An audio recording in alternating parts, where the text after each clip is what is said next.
I had 30 seconds before the champagne toast ended, and the bullets started flying. My hand trembled as I folded the napkin, 8 words scrawled in ballpoint. Your wife sold you out. They're in position. The man at table 7?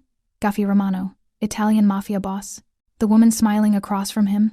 Chloe Romano, his wife. 15 minutes ago, I heard her in the wine cellar speaking Italian. I caught enough. Snipers, champagne toast, eliminate him tonight. Now I'm walking toward their table. 3 concealed assassins waiting for the moment they raise their glasses. I'm just a waitress with medical bills I can't pay and a daughter who needs me alive.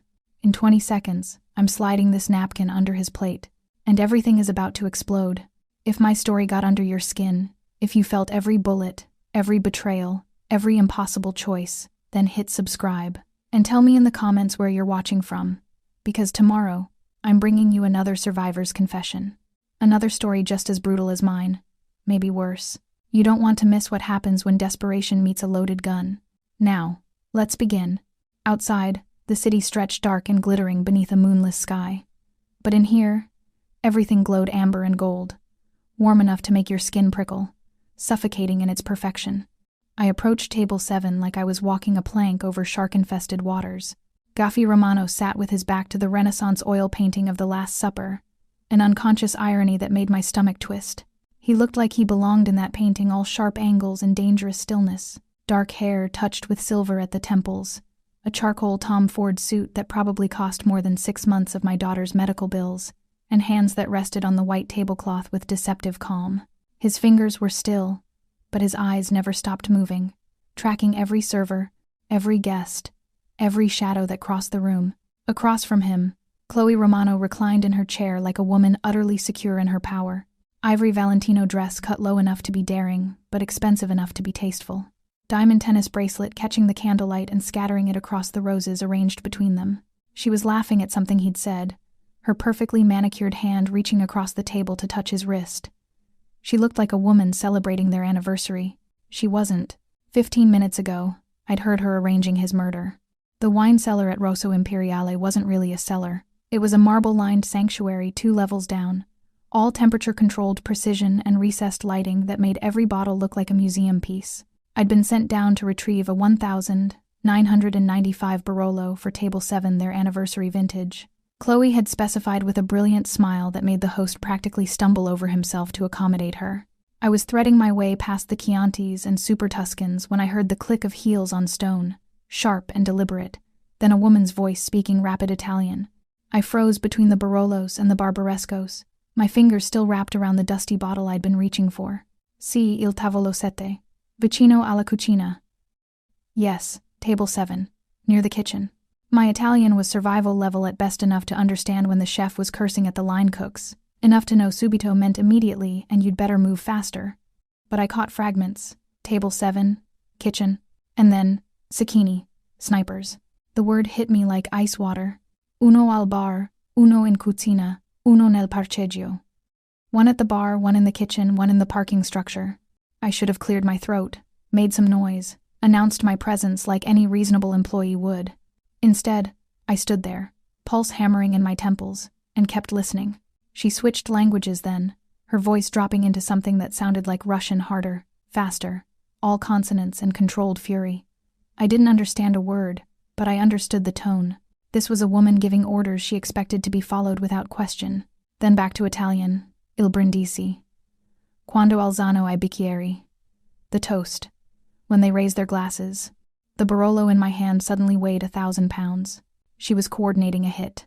On her own husband, during their anniversary dinner, and when Gaffi Romano raised his champagne flute to toast another year of marriage. 3 concealed assassins would take their shot. The wine cellar, climate controlled to a perfect 55 degrees, suddenly felt like a walk-in freezer. My breath came out in shallow gasps that I was terrified she'd hear. The bottle nearly slipped from my shaking hands before I managed to clutch it against my chest, the glass cold even through my uniform. Footsteps. Heels clicking away, back toward the stairs, fading into silence. I stood there for what felt like an hour but was probably 15 seconds, my mind racing through a dozen terrible options. Call the police? And tell them what that I, a waitress, overheard a conversation in broken Italian that I barely understood, and now I'm accusing one of the city's most prominent philanthropists of conspiracy to commit murder?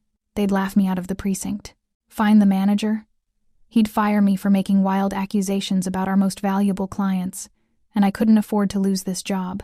Not with Lily's medical bills. Walk away? Pretend I heard nothing. Serve the wine. Collect my tips. Go home? Let a man die because I was too afraid to do anything? I thought about my daughter. 8 years old, too small for her age because of the respiratory condition that kept her in and out of hospitals. I thought about the medical debt that followed me like a shadow, the collection calls I ignored, the way I calculated every purchase down to the penny, and I thought about being the kind of person who could walk away from this. My grandmother's voice echoed in my head, something she used to say in the kitchen of her tiny apartment while she made pasta from scratch. Fai la cosa giusta, anche quando costa caro. Do the right thing, even when it costs you. I grabbed a server's pen from the shelf where someone had left it during inventory, found a cocktail napkin in my apron pocket already wrinkled. But it would have to do, and wrote 8 words that would change my entire life. Your wife sold you out. They're in position. Now I was 30 seconds away from sliding that napkin under Gaffy Romano's dessert plate and either saving his life or signing my own death warrant. 25 seconds. I emerged from the stairwell and crossed the dining room with practiced efficiency. Silver tray balanced on my left hand, the folded napkin palmed in my right. The maitre d' didn't even glance at me. I was invisible in the way service staff always are to the wealthy, a fact I'd resented for years but was suddenly grateful for. 20 seconds. Table 7 was in the far corner, positioned beneath the crystal chandelier that cost more than my car. As I approached, I could see the champagne flutes already in place, liquid gold catching the light. Chloe was saying something about Positano, describing their villa with animated gestures, her performance flawless. 15 seconds. I scanned the room the way Gaffy's eyes had been scanning it all evening. The bartender polishing glasses with mechanical precision, was that him? The line cook visible through the kitchen's window, standing oddly still, was that one of them? How many people in this room were waiting for the signal? 10 seconds. Excuse me, I murmured, approaching the table with a slight nod. I'll just refresh your water. Chloe barely glanced at me. Gaffy didn't look up at all. I was furniture. Less than furniture. 5 seconds. My hand moved with muscle memory. Reach for the water pitcher. Lean across the table slightly. Refill his glass with steady precision, even though my heart was trying to punch through my ribcage. And as I set the pitcher down, I slid the folded napkin beneath the edge of his dessert plate with the barest whisper of movement. 3 seconds. I stepped back. Professional smile fixed in place. Will there be anything else? 2 seconds. Chloe waved me away without looking. No, we're fine. 1 second. I turned to leave, forcing myself to walk at normal pace even though every instinct screamed at me to run. I made it 3 steps before I heard it, the soft rustle of linen being unfolded. Then Gaffy Romano's voice, low and cold as winter steel. Interesting. I didn't turn around. Didn't stop walking. Just kept moving toward the kitchen, my hands shaking so violently I had to clasp them behind my back. Behind me, I heard Chloe's confused laugh. What is? This vintage, Gaffy said smoothly. I think we should switch glasses, Kara. You know I prefer yours. That's the same. The lights went out, and the shooting started. The world became muzzle, flash, and screaming. Gaffy's hand locked around my wrist before I could process what was happening, yanking me backward with enough force to make my teeth click together. The water pitcher I'd been holding shattered against marble, lost in the cacophony of gunfire and shattering glass. Down, he barked, shoving me beneath the table as bullets tore through the air where my head had been a second earlier. I hit the floor hard, my knee cracking against something. A table, leg, a chair. I couldn't tell. Above me, Chloe was screaming in Italian, her voice shrill with rage rather than fear. Spara! Spara! Adesso! Shoot! Shoot now! Gaffy moved like violence choreographed. He flipped the table on its side in one fluid motion, creating a barrier between us and the bar where I now saw the bartender, not a bartender, raising a handgun with professional precision. Champagne and glass rained down around us. The anniversary roses scattered across blood-spattered marble. Kitchen, Gaffy said, his voice deadly calm. Can you run? I nodded, too terrified to speak. Then run. We exploded from behind the table as another volley of shots punched through upholstered chairs and Renaissance paintings. Guests were diving under tables, scrambling for exits, their screams creating a wall of sound that was almost physical. I ran, Gaffy's hand still locked around my wrist, pulling me through the chaos toward the kitchen's swinging doors. A figure stepped into our path, the line cook I'd seen earlier, weapon rising. I didn't think. I grabbed the nearest thing, a sauté pan still on the burner, filled with bubbling polenta, and hurled it into his face. The scalding contents hit him like napalm. He screamed, hands flying to his face, and Gaffy put 2 bullets in his chest without breaking stride. The kitchen was pandemonium. Chefs and prep cooks scattered like startled birds as we crashed through. Gaffy kicked open the loading dock door, cold night air hitting my face like a slap. His Mercedes idled in the alley, engine running, driver's door already open. "Get in." He shoved me toward the passenger side. I scrambled into leather seats, my hands leaving bloody prints. When had I gotten blood on my hands? As Gaffy threw the car into gear, tires screamed against asphalt. Behind us, 2 figures emerged from the loading dock, weapons raised. Bullets sparked off the trunk as we fishtailed onto the main street, weaving through traffic with the kind of reckless precision that suggested this wasn't Gaffy's first escape under fire. I couldn't breathe, couldn't think, could only stare at my shaking hands and realize that 30 seconds ago, I'd been a waitress worried about paying rent. Now I was an accessory to a mob war. "Who are you?" Gaffy's voice cut through my shock, cold and surgical. I turned to look at him. His face was perfectly composed except for his eyes dark, calculating, and fixed on me with an intensity that made my stomach drop. "Nobody," I whispered. "Nobody doesn't save my life." He smiled, and it was the most frightening thing I'd seen all night. "Try again." "Camilla Smith." My voice came out smaller than I wanted. "I'm just a waitress. I have a daughter. I wasn't trying to get involved in anything. You just saved my life." Gaffy cut through traffic like a surgeon with a scalpel, his attention split between the road and the rearview mirror. "Which means Chloe's people saw you do it. Which means you're not just anything anymore." The weight of that settled over me like concrete. We drove in silence through neighborhoods that got progressively more industrial, more isolated. Finally, he turned down a street lined with converted warehouses, pulling into an underground garage beneath a building that looked like a brutalist fortress. Concrete walls, no windows, security cameras every 10 feet. "Welcome to the safest place in the city," Gaffy said, killing the engine. Inside, the building was all clean lines and expensive minimalism. Leather furniture, abstract art, floor-to-ceiling screens showing security feeds from every angle. Men in dark suits materialized from doorways, speaking rapid Italian to Gaffy while eyeing me with undisguised suspicion. I stood there in my ruined uniform, still shaking, while Gaffy issued orders like a general commanding troops. Then he turned to me. "Sit. Tell me everything you heard." I collapsed onto a leather sofa and told him about the wine cellar, Chloe's phone call, the fragments of Italian and Russian I'd understood. He listened without interrupting, his expression unreadable. When I finished, he poured himself 2 fingers of scotch. Didn't offer me any. "You speak Italian?" "Barely. My grandmother taught me enough to get by in a kitchen. And you understood enough to know it was a hit." "I understood enough to know someone was about to die." He studied me for a long moment. Then his phone buzzed. He answered in Italian, his face darkening with each word. When he hung up, something had shifted in his expression. "We have a problem." "Another one?" He didn't smile. "My security chief just swept your belongings. The bag you left in your locker at the restaurant." He set something on the table between us. My daughter's inhaler, the cardboard packaging slightly crushed from being in my purse. So, this... He peeled back the cardboard.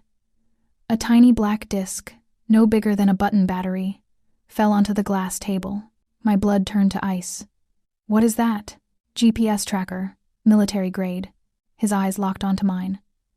"They've been following your daughter's medical supplies, which means they know where you live. Where she is, everything." The room tilted. "Lily is already safe. I had my people extract her 20 minutes ago. She's in a private facility under armed guard." Relief and fury hit me simultaneously. "You had no right." "I had every right."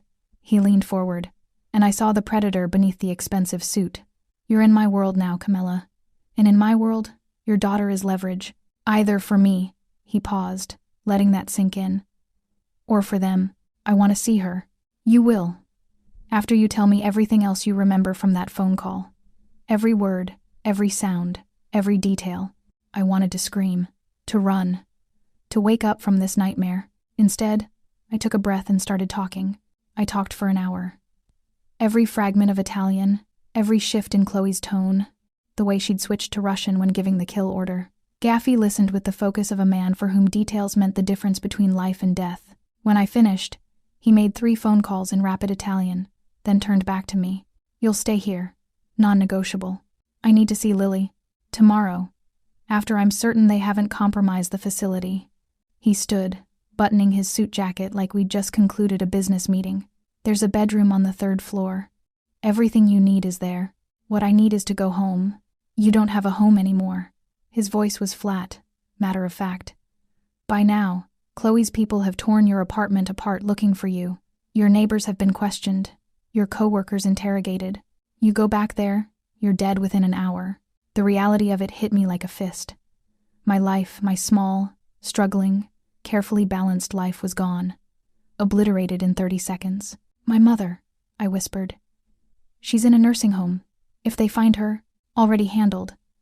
She's been relocated to a private care facility in Wisconsin. New identity, full medical coverage. He paused. Which brings me to our arrangement.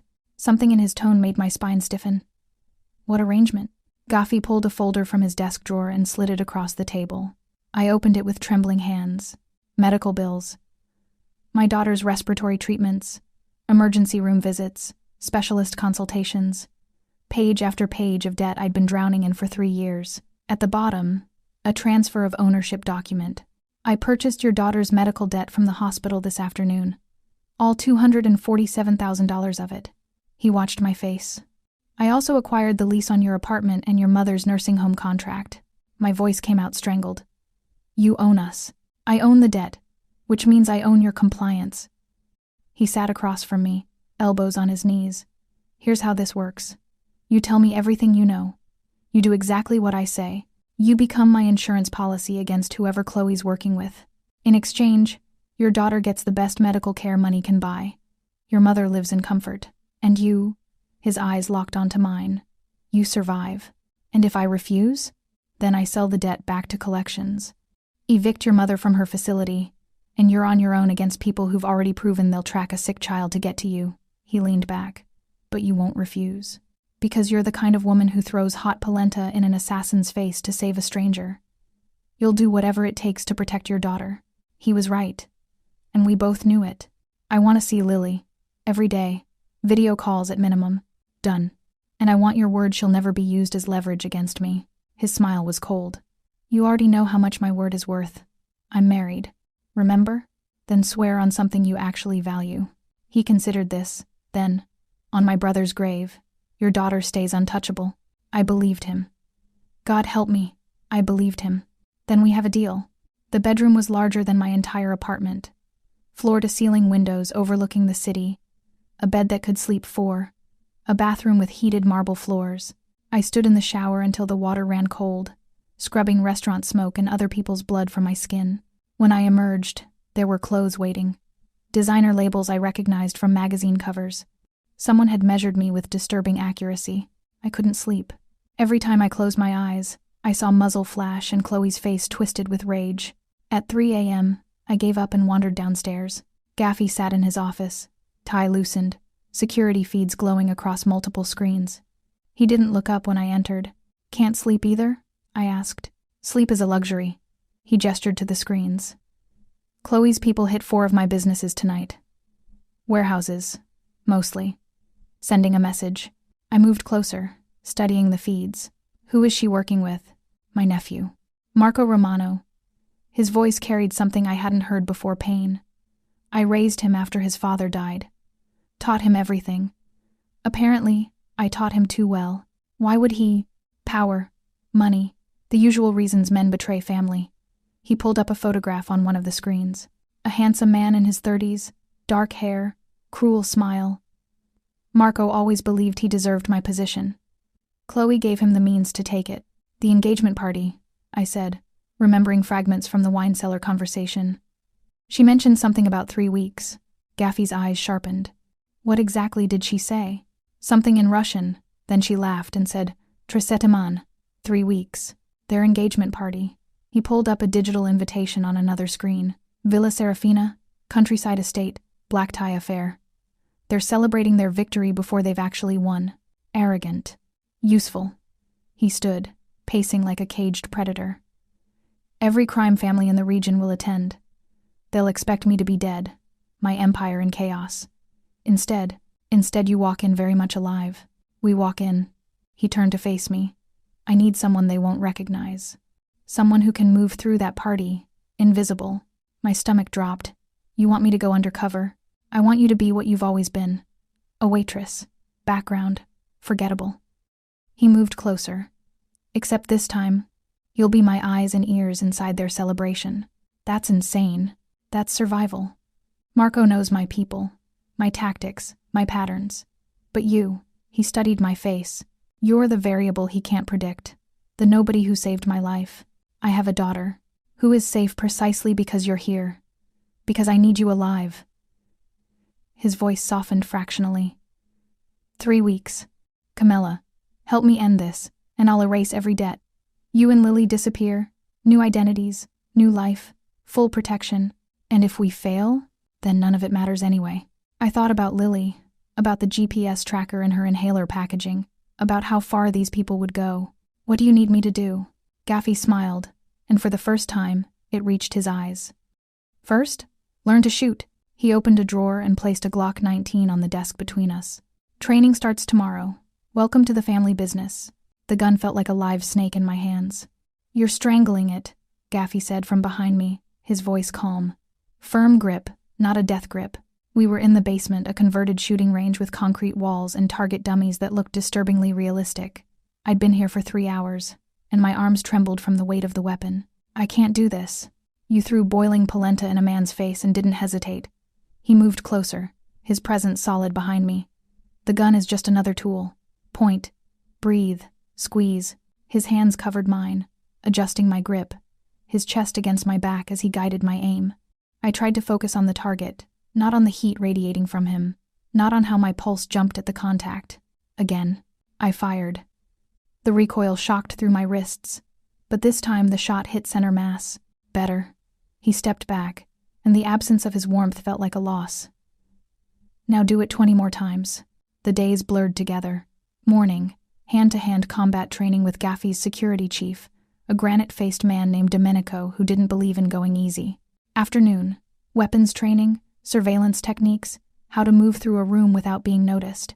Evening, video calls with Lily, who thought I was on a special work assignment and seemed thrilled by the fancy facility with its games room and attentive nurses. I was learning to lie to my daughter. That hurt worse than the bruises. 2 weeks in, everything changed.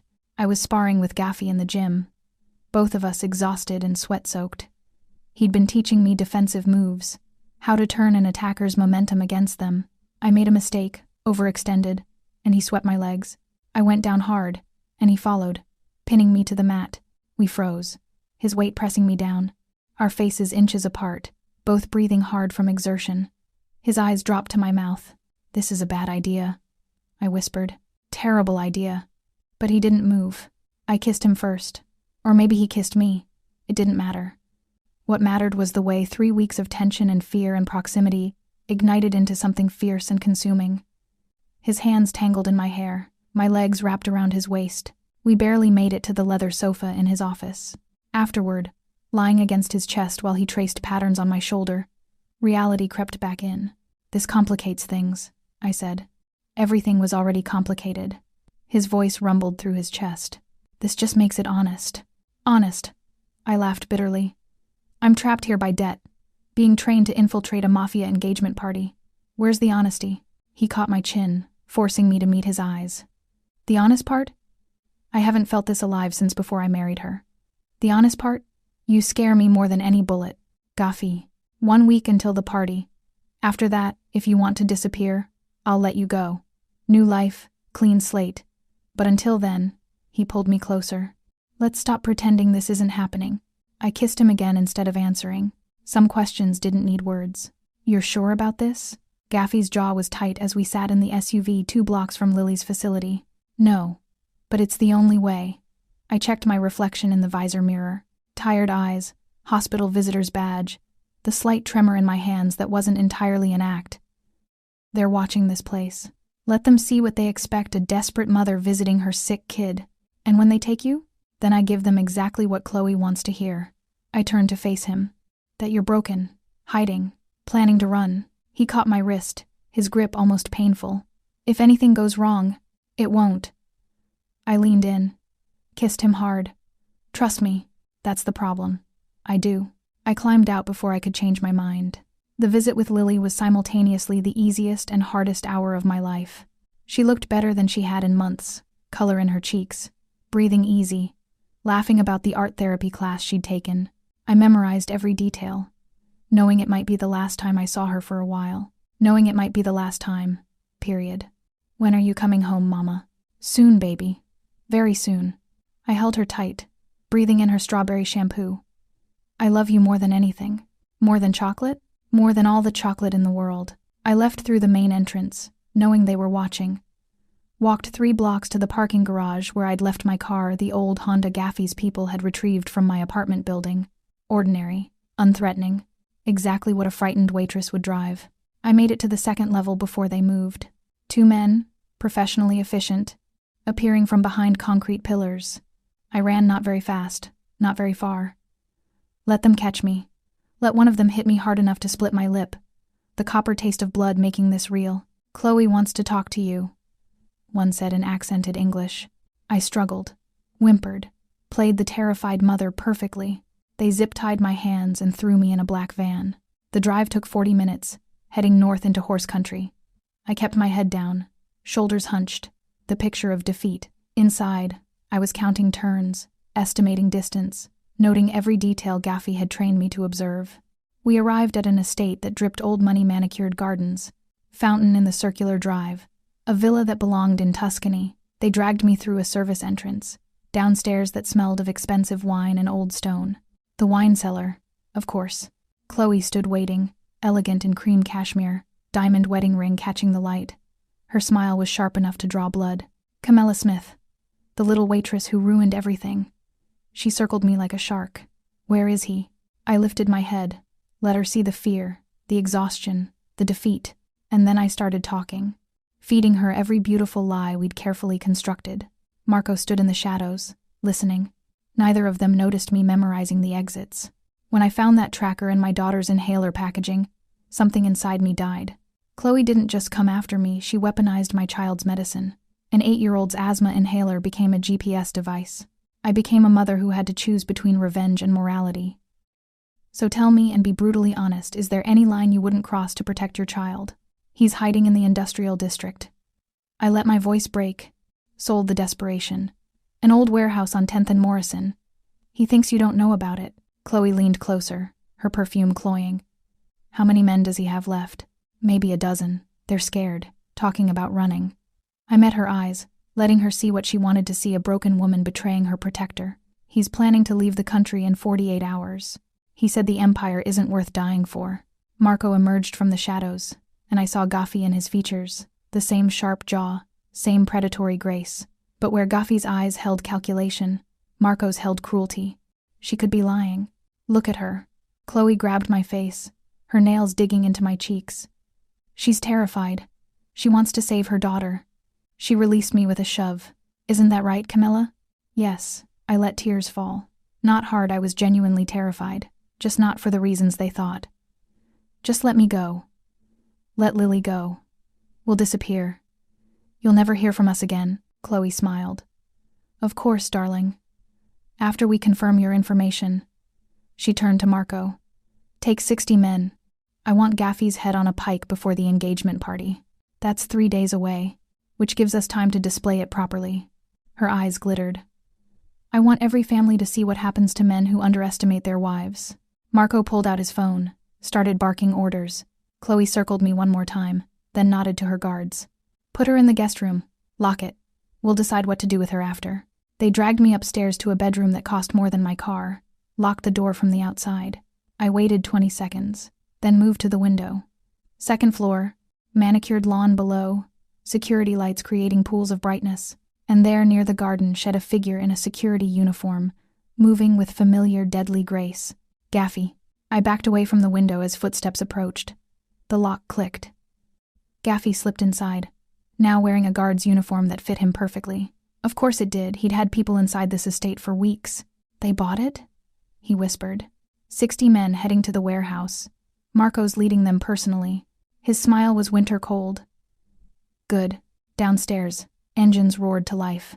Through the window, I watched a convoy of SUVs tear down the driveway, Marco visible in the lead vehicle. Gaffy checked his watch.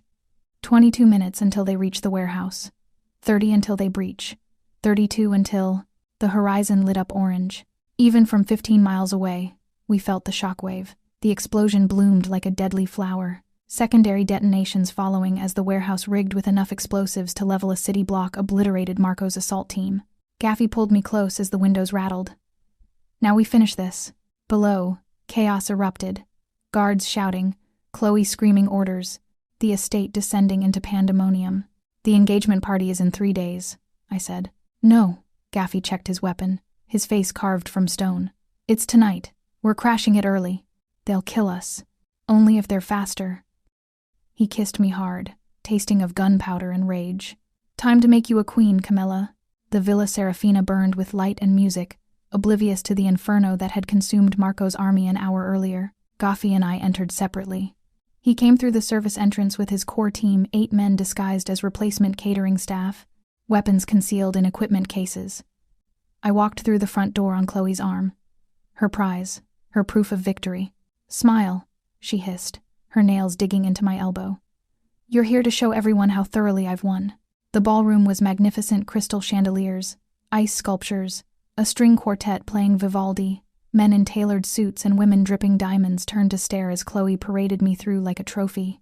I kept my head down, played the broken captive, and counted security positions. 12 visible, probably 6 more concealed.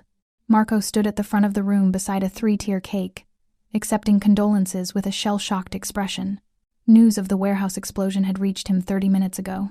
60 men dead, his assault force decimated. But Chloe had insisted the party continue a show of strength. She'd called it. A show of arrogance, I thought. Ladies and gentlemen. Chloe's voice rang out as the music faded. Thank you for celebrating with us tonight. As you know, there have been complications, but the Romano Empire stands strong, and soon, the lights died. Emergency lighting kicked in, bathing everything in red. The screens mounted around the ballroom flickered to life, and Chloe's voice filled the room, her voice from the wine cellar, speaking Italian, coordinating Gaffy's assassination. Then Russian, cold and clinical. Ubejego. Ja kochu smotret. Kak on umirayet. Kill him. I want to watch him die. The recording cut to a video Chloe and Marco in this very villa, planning not just Gaffy's death but the systematic elimination of 3 other family heads, making Marco a puppet king while she pulled the strings. The assembled crime lords erupted, chaos, shouting, weapons drawn as former allies turned on each other, unsure who to trust. Marco spotted me across the room, his face twisting with understanding. He raised his gun. I moved. Training overriding terror. Grabbed Chloe, spun her in front of me as the shot rang out. She screamed as the bullet meant for me hit her shoulder instead. Gaffy emerged from the kitchen, his team flanking him, weapons raised. Surprise. Marco fired wildly. I felt the impact against my chest. Gaffy's ballistic vest hidden beneath the silk dress like being kicked by a horse. I went down but didn't stay down. Raised the Glock Gaffy had given me, the one I'd trained with for 3 weeks. Breathe. Squeeze. Marco stumbled backward, red blooming across his white shirt. Chloe lunged at me, a steak knife from someone's table clutched in her good hand. We went down together, rolling across marble slick with champagne and blood. She was wild, feral, all elegance stripped away. I was methodical. The champagne stand heavy crystal and silver became my weapon. 1 strike, 2. She stopped moving. I stood, breathing hard, covered in blood and expensive wine. Around me, gunfire faded. Gaffy's people controlled the exits. The remaining guests, those who'd survived, stood frozen. Gaffy crossed to me, took my face in his hands. You good? No, but I'm alive. Close enough. The Villa Serafina burned behind us as we drove away, flames consuming the evidence, the bodies, the last remnants of Chloe's coup. I watched the inferno through the rear window, feeling nothing. No guilt, no horror, just the cold clarity of survival. You should feel something, I said to Gaffy. I feel relieved. He kept his eyes on the road. Does that make me a monster? If it does, then we both are. He reached for my hand, laced our fingers together. Blood still crusted under my nails, Chloe's blood, Marco's blood, maybe my own. I couldn't tell anymore. At the compound, Domenico met us with a tablet. The families are calling. They want to meet. Let them wait. Gaffy turned to me. Go see your daughter. You've earned it. Lily was asleep when I arrived at the facility, her small chest rising and falling in easy rhythm. I stood in the doorway watching her. This perfect innocent thing I'd killed for, would kill for again without hesitation. The nurse smiled at me. She's doing wonderfully. The new treatment protocol is working miracles. Miracles bought with blood money, with bodies and bullets and betrayal. I kissed Lily's forehead and left before she could wake up and see what I'd become. 3 months later, I sat beside Gaffy in a private room at Rosso Imperiale, the restaurant where this had all begun. The 5 families had gathered. A summit to establish the new order, territory, operations, the careful balance of power that kept the city from descending into open warfare. I wore a black Armani dress that cost more than a year of my former salary. Diamond earrings that had belonged to Chloe, spoils of war, Gaffy had called them. My hair was styled, my makeup flawless, my hands steady as I lifted a wineglass. Around the table, the family heads watched me with a mixture of respect and wariness. The waitress who'd killed a queen and taken her crown. To Camilla Romano, one of them said, raising his glass. I didn't correct the name.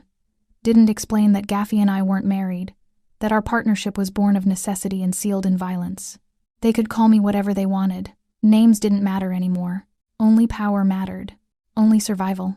Gaffy's hand found mine under the table. Squeezed once. I squeezed back, remembering the terrified waitress who'd written a warning on a napkin, the invisible woman who'd served tables and swallowed her fear. She was gone. Dead as Chloe, dead as Marco, dead as the version of myself who'd believed that keeping your head down kept you safe. In her place sat a woman who understood that safety was an illusion, that power was the only protection, that sometimes survival meant becoming the monster you'd feared. My phone buzzed. A video message from Lily's facility. She was laughing, playing with other children, healthy and whole and completely unaware of the price I'd paid for her happiness. I smiled, pocketed the phone, and turned my attention back to the men discussing territories and tribute. This was my world now. Not the one I'd chosen, but the one I'd earned, and I would burn it all down before I let anyone threaten it again. I killed Chloe Romano with a champagne stand, the same crystal and silver that decorated her victory celebration. In her final seconds, she looked at me with pure confusion, like she couldn't comprehend how the invisible waitress had become her executioner. But here's what actually haunts me. She died believing Marco loved her. She never heard the recordings where he called her useful and temporary. So, answer me this. Because I genuinely lose sleep over it, would you rather die knowing you were betrayed by everyone you trusted, or die still believing the beautiful lie? You stayed with me from the wine cellar to the champagne stand. Thank you for that. There's another woman's story waiting, another impossible choice, another transformation, and what she becomes. It makes what I did look merciful. Click the image on your screen. Trust me like you trusted me in that restaurant. Some stories haunt you.